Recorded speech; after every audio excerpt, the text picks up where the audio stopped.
One of the biggest reasons we need threat hunting is that, threats often hide in plain sight these days. Camouflaged activity is kind of the normal a lot now. Attackers have shifted their tactics. And I was reading, if anybody else is a Hacker News fan or something, there was a thing that popped on it that 80% of detected threats are now using malware-free techniques, at least in part, as, part of their efforts to exploit your network. This is so that they can, mimic legitimate user behavior. So think about it, that's 4 out of 5 intrusions might not involve an obvious piece of malware that gets written to the disk or something like that. Where there's not something that you can necessarily easily fingerprint that's on a system. A lot of it is stuff that looks like normal user activity that could potentially be used for malicious purposes, but by itself isn't inherently evil, right? It's not like finding a keylogger where if you find a keylogger, oh, I know a keylogger is bad. It's like seeing that, Jane logged into a different share drive than she usually does. I hear what you're referring to is a lot of people refer to this as living off the land. Is that what you're referring to? Or could you elaborate a little bit more? Yeah, absolutely. Living off the land is a huge part of this. A lot of things can fall in that. Traditionally people think about what system utilities are included on Windows that attackers could use, right? So are they using PowerShell, which is a built-in, function of Windows that is really powerful if you're an attacker.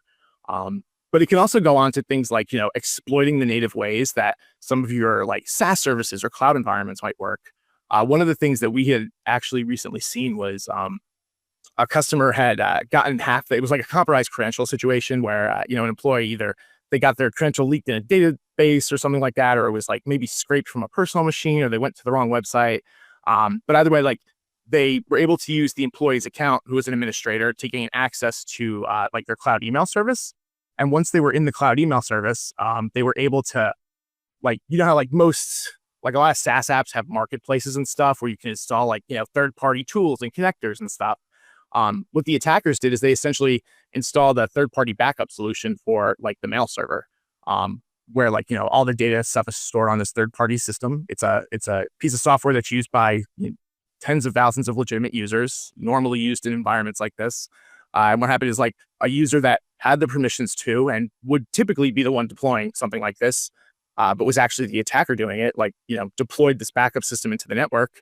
It synced the entire mail inbox for the whole company to, this remote system. They uninstalled the software so that the admin didn't accidentally go to the page, and see oh, what's this weird marketplace app installed? And they essentially, got off sneakily with an entire backup of somebody's, entire email system. So that's, everything. You're literally scaring the living heck out of me. So I get an example living off the land. It's basically there are tools, or capabilities, or apps that are just normal in the environment and they're being used for malicious purposes. But it really takes a level of skill in order to identify those. Yeah, definitely.